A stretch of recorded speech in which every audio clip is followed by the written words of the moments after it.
Hello. I can't hear you, but I see you clapping. So you had a nice lunch? Did everybody have a nice lunch? Yeah? So I see Consencio in the front row. Hi, sweetheart. So I want to say hello to Pedro and Consencio and Sarah. Hi. And Eric in the second row and John. Richard, I see. Sasha, where's old Sasha? Yeah.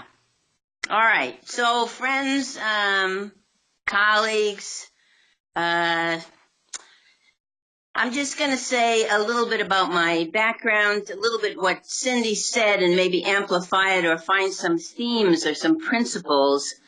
I've really missed hearing everybody else's remarks about their lives. I've known Richard and John for 50 years more. It's incredible, unbelievable. So I think Richard I met in 1966. That was the longest ago. So I'm from the 60s, right? And the first phase of my career was this animal research phase. I started off in learning theory as a psychology major and then went into physiological psychology. And I did that for about 10 years. Rat research, hamster research, hormones, test boxes, all kinds of animal things. And that was from 1966 or so to 1972, 73, when I was one of those people who was completely changed by the women's movement. So that was second wave feminism, as we call it now, women's liberation movement, as we called it then.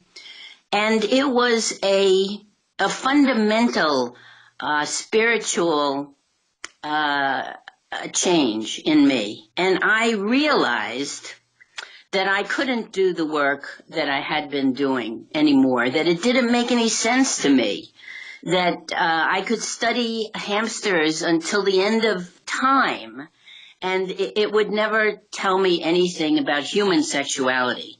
And I wasn't really interested in hamster sexuality. I was interested in what it would tell me about human sexuality. And I realized it was never, ever going to tell me anything. I'm going to take this strong argument here. So that was like 10 years of my life. So then I had to make a change. Well, I was too old, I thought, to change my career, go to medical school or become a lawyer or become a film star. It was too late for any of that. So I decided I would stay in sexuality, but I would change my focus to the focus that I now understood was the useful one, feminism and human sexuality. And in the course of thinking about this now in the 70s and then the 80s, I realized that the mammalian model was a big problem. It was not going to illuminate human sexuality, but that it was about the assumptions of our work, the assumptions of sexology that had to be examined. And so for 25 years, I figure from 1974 to 1998, I tried to figure out what were these assumptions. What was it about biological models, biological reductionism? Where did sexuality fit in the academy and where did it not fit in the academy? Why weren't there any sexuality studies, interdisciplinary fields? I mean, there were no jobs. I couldn't get an academic job in a department of sexuality studies. Why weren't there any of those things? I had to find an intellectual community that would help me understand sexuality in some larger context that made sense to a feminist. And I found that larger intellectual community in humanities, in social science, journalism, outside the academy. And that's what informed me and changed me really from being a kind of psychobiosocial person to being a social constructionist. being a social constructionist seemed to make the most sense to me as a feminist. So from 74 to 98, I'm trying to figure the whole thing out, and I feel like my biggest contribution during that time was to deconstruct the human sexual response cycle. I spent a lot of time thinking about these set of assumptions. Where did it come from? Why was it so popular? And what did it mean? And I looked so carefully at every paragraph and every page in Masters and Johnson and realized that there were some serious scientific flaws in the human sexual response cycle model, that there were flaws in subject sample, there were flaws in relationship between the subjects and the researchers, on and on and on. So if we could just eliminate the human sexual response cycle, then what were we left with in terms of understanding human sexuality? We would be able to start over. So that was to challenge the medical model. That was a big deal, and it took me a long time to figure it out. 25 years is a very long time. So then we get to 1998, a watershed moment in the history of human sexuality, just as I think the women's liberation movement was a watershed moment. And in 1998, Viagra was approved, and the entire corporate world discovered that a vast amount of money could be made in sexuality. That's what happened in 1998, that sexuality became commercialized and commodified in more of a way than it ever had been. Of course, it had always been somewhat commodified, right? Sexy women selling products goes back to the beginning of advertising, and or maybe paintings on Greek urns, I'm not sure, but sex had always been used to sell things, but not with billions of dollars. The thing that billions of dollars can buy is people. Scientists, intellectuals, smart people who think that they're making the world a better place, but they're just building a career. These are harsh words. But I realized in 1998, 1999, that sexual medicine had become an industry. And by that time, I was a senior person in the field, and I thought, well, maybe I can do something about this. Instead of just writing about it, writing endlessly, talking endlessly, maybe I can do something about it. And so I formed this activist group, this New View campaign, to push back against the medical model. So that's really the story. My story has three phases. You know, the Dark Ages phase, while I was studying the rats and thought I was making a difference, but then the second phase when I became a feminist and I realized that I had been mistaken. I mean, you have to wake up sometimes and realize that you've wasted time or that you've been mistaken. This is a very difficult thing to do, to renounce, to recant, to change directions. But so that was phase two. I tried to figure out feminism within sexology. And then there was phase three, where I realized a lot of this had to do with money, follow the money, always follow the money, and that I had to go out into the world, try to make a difference. So you're going to see this video. Thank you, Cindy, for mentioning the conference. This was a video that I made about the conference, after the conference, and I'll talk to you on the other side of this video.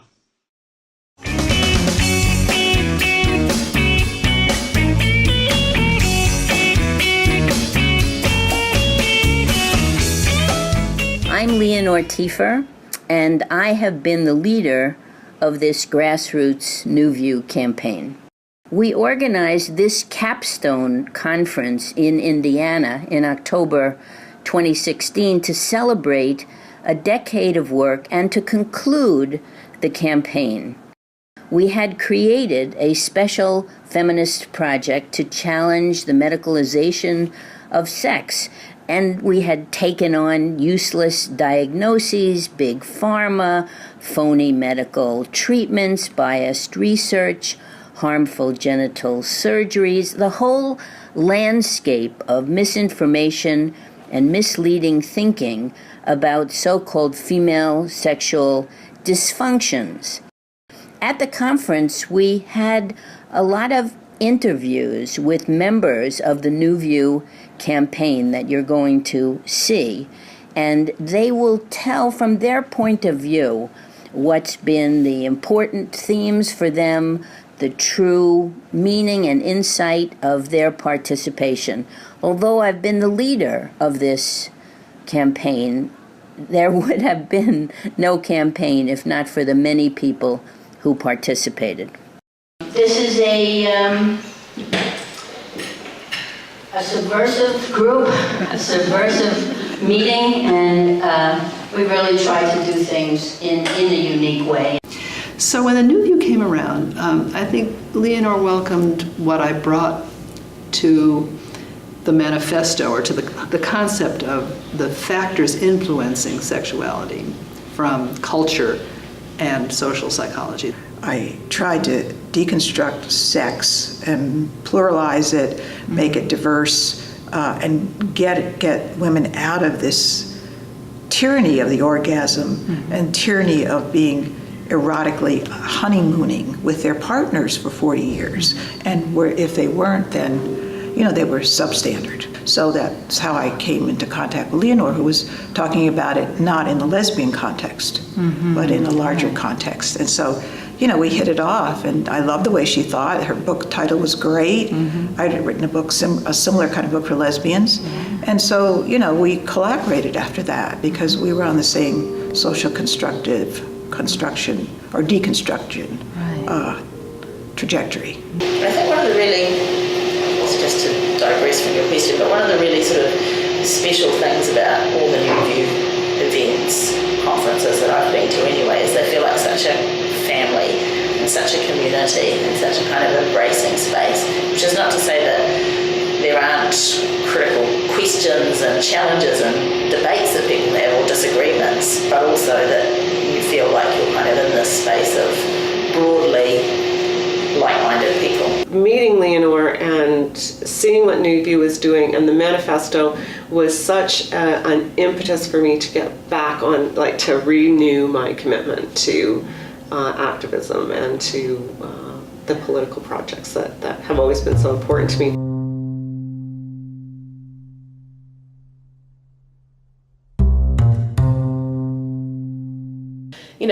I think as scholars, if you don't have an activist component, you end up kind of just talking to yourselves, and the activist component is crucial. It lets you really connect with, just taking risks, being brave. I actually think that being brave is one of the most important qualities that we can nurture in students and ourselves, because being smart isn't enough, you have to combine that with a sense of calculated risk-taking and community and, kind of coming together with a group of other people who are doing like-minded things. I was working on a book chapter for my first book that had a whole chapter about women. I asked women what they felt about female Viagra.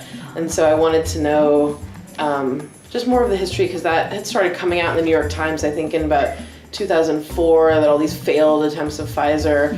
And so then I found the New View actually the reverse way, starting with all these failed attempts of Pfizer to make pink Viagra, and then found the New View and was just thrilled. For more than 15 years, the little blue pill has been a champion for its creator, Pfizer. But what about a pill for women?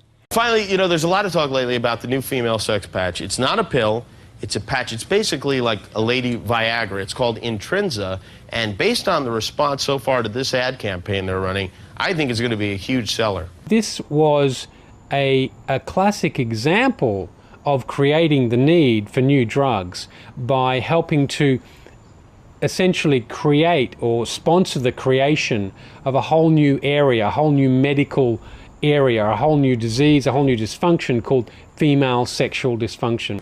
The problem with hypoactive sexual desire disorder, as you point out, is that without a clear sense of what is normal desire, you can't have hyperactive sexual desire or hypoactive sexual desire. And normal sexual desire is not a scientific concept. This is subjective, interpersonal, cultural, historical. So I think the diagnosis itself is questionable. And then there are so many problems with the drug. I think one of the most formative moments for me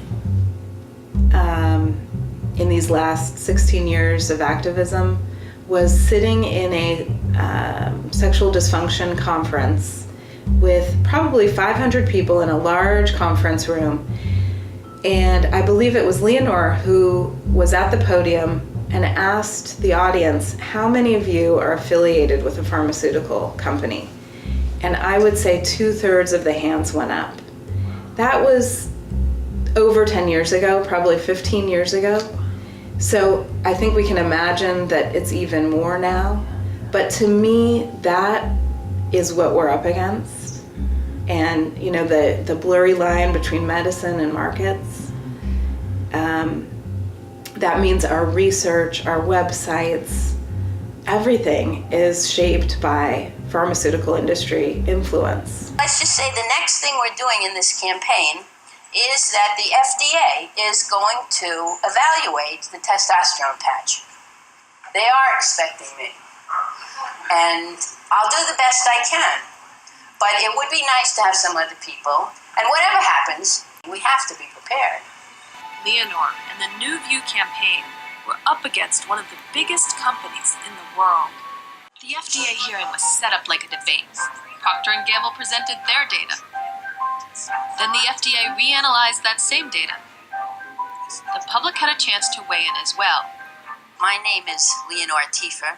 As a psychologist with over 30 years of teaching, research, awards, and publications in sexuality, I see today as a perilous moment in the history of women's sexuality. Intrinza is not a glass of Chardonnay, and yet we have already seen that it may well be promoted with a giggle and a wink as the female Viagra. The judges were a panel of expert doctors.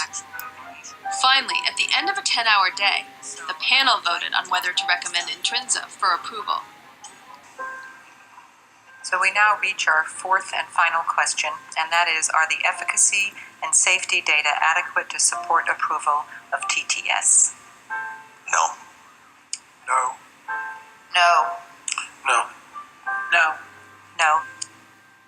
No. No. No. No. No. No. No. No. No. I want to thank the committee for their hard work and also our participants in the open public forum. This now concludes our advisory committee meeting. Thank you.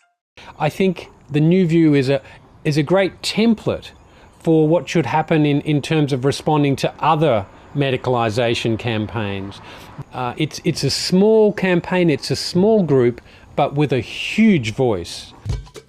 Basically, the five of us have created this event that is tonight and tomorrow. And it's a project of the New View campaign, which is an educational campaign to challenge the medicalization of women's sexuality. And for most of the history of the New View campaign, it's focused on the pharmaceutical industry to challenge the pink Viagra, quote unquote, and all of those other corporate methods of making women feel bad about themselves and making a buck while they're at it. But we've continued doing the anti-pharmaceutical industry work, but a couple of years ago we got really interested in another aspect of the medicalization of sexuality, namely the involvement of cosmetic surgery, genital cosmetic surgery. David Matlock is the founder of cosmetogynecology, a new field of genital cosmetic surgery. Hello, I'm Dr. David Matlock, and I would like to talk to you about one of our designer laser vaginoplasty procedures, our autologous fat transfer to the labia majora. In this procedure, the patients will state that the labia majora are flattened, and they want the labia majora to be more youthful and aesthetically enhanced.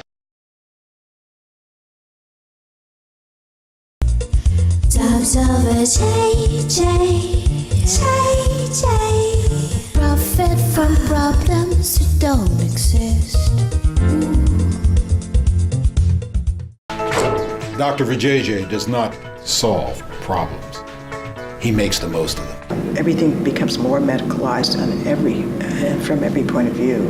Whether it's got to do with anything, I mean, whether it's not just sexuality, it has to do with mood change or children who supposedly have ADHD, or, I mean, you look across the board, there's more and more diagnoses, they're proliferating, more and more drugs, so it's everywhere. It's huge, powerful corporations who can shape opinions.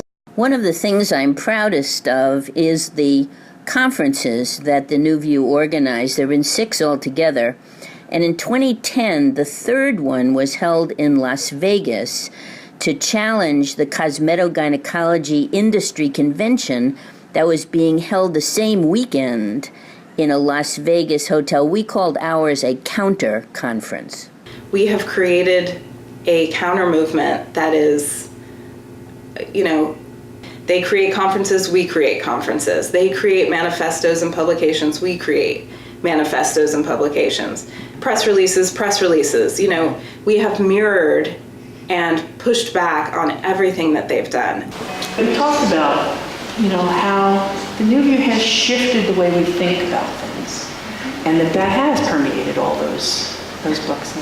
What has shocked me, actually, is the sheer number of people from around the world who have said, we are working on these issues, we have read your work, we have read the manifesto, we know about the social movement you've created in the US, and we are doing that in our country.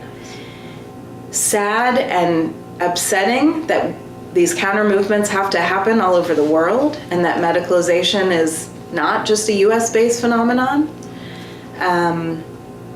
But at the same time, how amazing to see a global community of activists, women's health activists, gender health activists, who are taking this forward. As we planned this capstone conference, one of the major goals was to archive our materials for future scholars' reference. Rachel Liebert made 6 fantastic posters that show the various phases and activities of the New View campaign. The conference and the posters and all of our planning allowed us to conclude the campaign in an intentional way. So many feminist projects, they just peter out or they limp along, and we thought, well, let's just declare victory and have a major celebration. But the common thread of all this stuff has just been trying to, reclaim a kind of space for feminist critique that, and what I've taken so much from the New View campaign is just the way that we as scholars can intervene. It's not just, we're not just criticizing stuff. We're not just writing a nice critique of the medicalization of sexuality, but there's important opportunities for us to actually intervene and make a difference and make change. But the one thing that really stuck with me was your courage for sticking up to not having pharma funding. And so when I was an officer of the ISR, it was kind of your courage that really kept me going to maintain that. And I feel so strongly, and I would fight for that.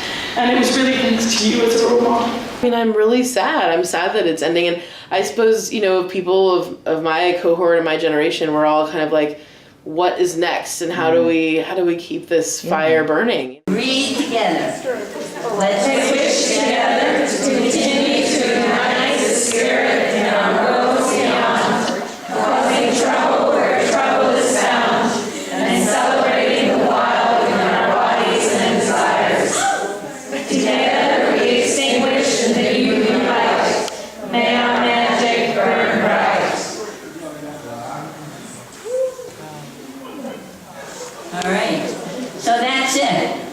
end of the gala, and that's the end of the New View. I love you all.